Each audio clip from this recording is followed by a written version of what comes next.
অভিষেকের এক ঘোষণায় তোলপাড় পশ্চিমবঙ্গ। ओपन चैलेंज दे रहा हूं, आप लौट के आओ 24 घंटे के अंदर मैं अपना इस्तीफा दे देता हूं। 24 घंटा, चलो 24 घंटा छोड़ दो, 1 घंटा मिलेगा और कम करता हूं। একটা কথা কিন্তু স্বীকার করতেই হবে, এ ছেলে মারাত্মক সাহসী ছিল। কার কথা বলছি বলুন তো? হ্যাঁ, ঠিক ধরেছেন, অভিষেক বন্দ্যোপাধ্যায়ের কথাই বলছি। আর এই যে ভেঙে ফেলা হলো পার্টি অফিসটি, তার পুরো ছবি ইমেল করে সুপ্রিম কোর্টের প্রধান বিচারপতির কাছে তিনি পাঠিয়েছেন। অভিষেক ব্যানার্জির কাছে হেরে গেলেন মুখ্যমন্ত্রী শুভেন্দু অধিকারী। হঠাৎ একই নির্দেশ দিলেন কলকাতা হাইকোর্ট। আর আপনি যদি আমার এই চ্যানেলে নতুন হয়ে থাকেন তাহলে চ্যানেলটি সাবস্ক্রাইব করে পাশে থাকবেন। অভিষেক বন্দ্যোপাধ্যায় বড়সড় মন্তব্য উঠে এসেছে এবং সেটা কি, সেটা হচ্ছে একদম সরাসরি তিনি পদত্যাগ করতে রাজি রয়েছেন। আমতলায় অভিষেক ব্যানার্জির পার্টি অফিসে বুলডোজার চালানোর উপর স্থগিতাদেশ জারি করলো কলকাতা হাইকোর্ট। রবিবার দিন জরুরি, আমরা জানি যে রবিবার ছুটি থাকে আদালত, ছুটির দিন জরুরি ভিত্তিতে এই মামলার শুনানি করেন বিচারপতি রাজা বসু চৌধুরী। সুপ্রিয় দর্শক, শুভেচ্ছা নিন, প্রীতি নিন। আজকে আমরা অন্তরালের আলাপ নিয়ে আপনাদের সামনে হাজির হয়েছি। একটা কথা কিন্তু স্বীকার করতেই হবে, এ ছেলে মারাত্মক সাহসী ছিল। কার কথা বলছি বলুন তো? হ্যাঁ, ঠিক ধরেছেন, অভিষেক বন্দ্যোপাধ্যায়ের কথাই বলছি। একদিকে যেরকম ইডি সিবিআই দিয়ে তাকে পুরো ঘিরে ফেলা হচ্ছে, অন্যদিকে আজকে তার পার্টি অফিস রীতিমতো দুর্মুষ করে ভেঙে দেওয়া হয়েছে। তিনটে বুলডোজার এনে পার্টি অফিস ভাঙা হয়েছে, বলা হয়েছে বেআইনি ভাবে পার্টি অফিসটি তৈরি করা হয়েছিল। পরে অবশ্য অভিষেক বন্দ্যোপাধ্যায় সাংবাদিকদের জানিয়েছেন যে ওই পার্টি অফিস কোনো সরকারি জমির উপর ছিল না, একটি বেসরকারি জমির উপর ছিল এবং সমস্ত রকম কাগজপত্র ডকুমেন্ট সব ছিল। আর এই যে ভেঙে ফেলা হলো পার্টি অফিসটি, তার পুরো ছবি ইমেল করে সুপ্রিম কোর্টের প্রধান বিচারপতির কাছে তিনি পাঠিয়েছেন। প্রয়োজনে সুপ্রিম কোর্ট পর্যন্ত যাবেন বলে দাবি করেছেন। আর জোরের সাথে যেটা বলেছেন যে তাকে ভয় পাইয়ে দমিয়ে দেওয়া যাবে না, পার্টি অফিস ভেঙে দিয়েও তাকে দমিয়ে দেওয়া যাবে না। আর সেই জন্যই বলছি যে এই ছেলের মারাত্মক সাহস রয়েছে, মারাত্মক দম আছে, এটা স্বীকার করতেই হবে। দেখুন, একের পর এক বিধায়ক সাংসদ তাদেরকে কিরকম ভয়ে তারা কুকড়ে গিয়ে কেউ কেউ একেবারে সরাসরি এনডিএ কে সাপোর্ট করবেন বলে জানিয়ে দিয়েছেন, তাবর তাবর সাংসদরা। আবার কোনো বিধায়করা কাউকে হয়তো তার স্ত্রীকে ডাকা হচ্ছে অথবা তাকে কোনো একটা কেস দিয়ে বলা হচ্ছে যে তার বিরুদ্ধে এই অভিযোগ রয়েছে, এবং পরের দিন সুসুর করে কিরকম বিতব্রত বন্দ্যোপাধ্যায়ের সাথে গিয়ে যোগদান করছে। এসব তো আমরা দেখছি গত কয়েকদিন ধরে, গত 2 মাস ধরে। অর্থাৎ ভয় পেয়ে যাচ্ছে এবং ভয় পেয়ে গিয়ে কিরকম ভাবে মমতা বন্দ্যোপাধ্যায় বা তৃণমূল কংগ্রেসকে ছেড়ে একটা বিকল্প লবির দিকে যোগ দিচ্ছে গিয়ে।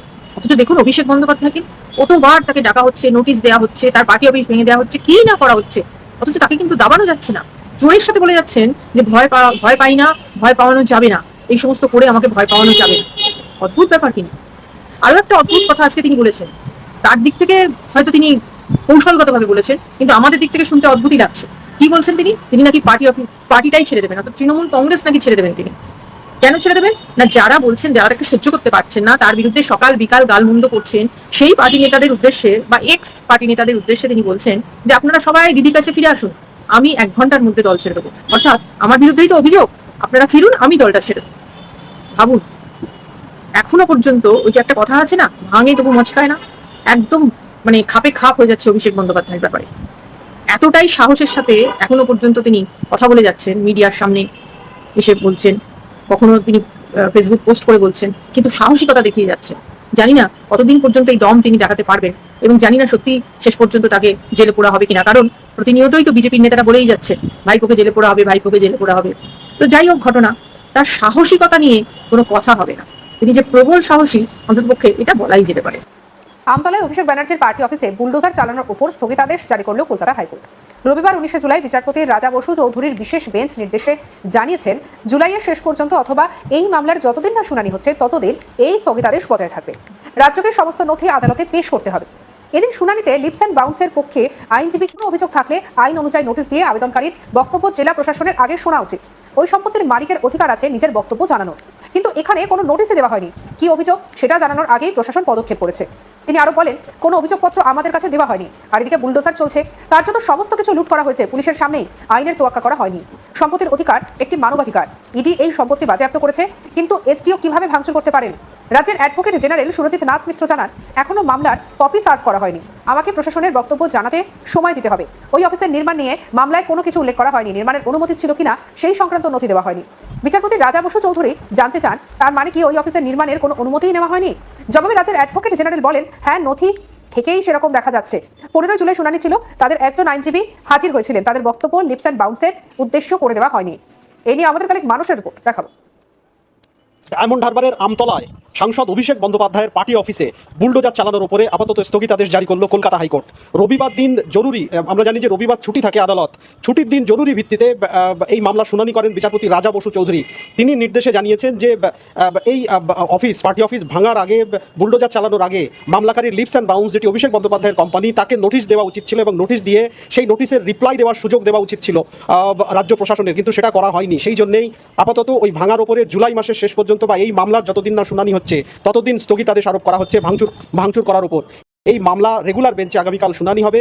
আপাতত জুলাই মাসের শেষ পর্যন্ত বা এই মামলার যতদিন না শুনানি হচ্ছে ততদিন পর্যন্ত ভাঙচুর করার উপরে স্থগিতাদেশ বজায় থাকবে এবং এই সম্পত্তি বা ওই পার্টি অফিসের সম্পত্তি এবং নির্মাণ সংক্রান্ত যা নথি রাজ্য প্রশাসনের কাছে রয়েছে তা আদালতের কাছে পেশ করতে হবে, এমনটাই নির্দেশ দিয়েছেন বিচারপতি রাজা বসু চৌধুরীর রবিবার দিনের ছুটির বিশেষ বেঞ্চ। উল্লেখ্য, গতকালকেই অভিষেক বন্দ্যোপাধ্যায়ের আমতলার যে সাংসদ অফিস রয়েছে সেই অফিসে বুলডোজার চালানো হয়। প্রশাসন কোনো রকম সুযোগ না দিয়েই বুলডোজার চালিয়েছে বলে অভিযোগ নিয়ে তড়িঘড়ি কলকাতা হাইকোর্টের দ্বারস্থ হয়েছিলেন অভিষেক বন্দ্যোপাধ্যায়, তার কোম্পানি লিপস অ্যান্ড বাউন্স। ভারপ্রাপ্ত প্রধান বিচারপতি তপব্রত চক্রবর্তীর এজলাসে দৃষ্টি আকর্ষণ করা হয়। তপব্রত চক্রবর্তী তিনি জরুরি ভিত্তিতে বিচারপতি রাজা বসু চৌধুরীকে আজকে এই মামলা শুনানি করার নির্দেশ দেন। প্রথমে বেলা 12টার সময় মামলা শুনানির সময় ঠিক হলেও রাজ্যের আইনজীবী হাজির না থাকায় ফের মামলা শুনানি পিছিয়ে দিয়ে বেলা 1:30টার সময় করা হয়। 1:30টার পরে শুরু হয় মামলার শুনানি, যেখানে লিপস অ্যান্ড বাউন্সের পক্ষে আইনজীবী কিশোর দত্ত তিনি জানান যে যেভাবে রাজ্য প্রশাসন পদক্ষেপ নিয়েছে তা সম্পূর্ণ বেআইনি। যদি ওই বিল্ডিং নির্মাণে কোনো অনুমতি না থাকে বা যদি কোনো বেআইনি কিছু হয়ে থাকে তাহলে ভাঙার আগে মালিককে নোটিশ দেওয়ার কথা এবং সেই নোটিশের রিপ্লাই না দিলে তখন তারা ভাঙতে পারে। এটি সম্পত্তির অধিকার, ভারতীয় সংবিধানের 300A ধারা অনুযায়ী মানবাধিকার। সেই মানবাধিকার লঙ্ঘন করে এই সম্পত্তি ভাঙচুর করা হয়েছে বলে জানান আইনজীবী কিশোর দত্ত। পাল্টা রাজ্যের অ্যাডভোকেট জেনারেল সুরজিৎ নাথ মিত্র তিনি বলেন যে এই মামলার নথি তিনি এখনো পাননি, তাকে নোটিশ সার্ভ করা হয়নি, বিস্তারিত জানতে হবে, জানার পর রাজ্যের বক্তব্য তিনি জানাতে পারবেন। রেগুলার বেঞ্চে শুনানির জন্য তিনি আর্জি জানান। পাশাপাশি তিনি এটিও জানান যে এক্সিকিউটিভ ইঞ্জিনিয়ার তিনি প্রাথমিক অনুসন্ধান করেছিলেন এবং অনুসন্ধান থেকে দেখা যাচ্ছে কোনো রকম জেলা প্রশাসনের কোনো রকম অনুমতি নেওয়া হয়নি বা স্যাংশন প্ল্যান নেই ওই পার্টি অফিস তৈরি করার ক্ষেত্রে। সেই জন্যই বুলডোজার চালানো হচ্ছে এবং এই লিপস অ্যান্ড বাউন্সের পক্ষ থেকে যে অভিযোগ জানানো হচ্ছে তাদেরকে নোটিশ করা হয়নি, কিন্তু নোটিশ করা হয়েছিল। গত 15ই জুলাই এই নিয়ে শুনানি হয়, সেখানে ওদের পক্ষ থেকে আইনজীবী হাজির ছিলেন। যদিও লিপস অ্যান্ড বাউন্সের আইনজীবী কিশোর দত্তের পাল্টা বক্তব্য যে তাদেরকে সময় দেওয়া হয়নি বা লিপস অ্যান্ড বাউন্সকে উদ্দেশ্য করে এই কোনো নোটিশ পাঠানো হয়নি এবং ভাঙার আগে যে ডেমোলিশনের যে নোটিশ দিতে হয় এবং সেই নোটিশের রিপ্লাই দেওয়ার জন্য সময় দিতে হয়, যে প্রসিডিওর রয়েছে আইনের, সেই সমস্ত প্রসিডিওরকে পালন করা হয়নি। সম্পূর্ণ একতরফাভাবে এই পার্টি অফিস ভাঙচুর করা হয়েছে এবং যদি বেআইনি হয়েও থাকে ধরে নেওয়া হয় তাহলেও প্রশাসনের এত তাড়া কিসের? প্রশাসন তো বিষয় খতিয়ে দেখার পরে তারপরে পদক্ষেপ করবে। রাজ্যের অ্যাডভোকেট জেনারেল সুরজিৎ নাথ মিত্রর বক্তব্য, 15 তারিখ ওদের পক্ষ থেকে আইনজীবী হাজির ছিলেন। তারা আদালতে তিনি লিপস অ্যান্ড বাউন্সের আইনজীবী বলছেন যে কেউ জানে না বিষয়টি, এটি সম্পূর্ণ মিথ্যা তথ্য। বিচারপতি তখন বলেন যে এই মুহূর্তে এই সমস্ত বক্তব্যকে সত্য বলছে কে মিথ্যা বলছে তা খতিয়ে দেখা সম্ভব নয়। সেই জন্য আদালত আপাতত ভাঙচুর করা, বুলডোজার চালানোর উপরে স্থগিতাদেশ আরোপ করছে আগামী জুলাই মাসের শেষ পর্যন্ত বা এই মামলার শুনানি যতদিন না হচ্ছে। ইতিমধ্যে রাজ্যকে সমস্ত নথি পেশ করতে হবে, রেগুলার বেঞ্চে হবে এই মামলার শুনানি। ফলে অভিষেক বন্দ্যোপাধ্যায়ের আমতলার যে সাংসদ অফিস, সেই সাংসদ অফিস ভাঙচুর করার উপরে আপাতত স্থগিতাদেশ আরোপ করেছে কলকাতা হাইকোর্ট।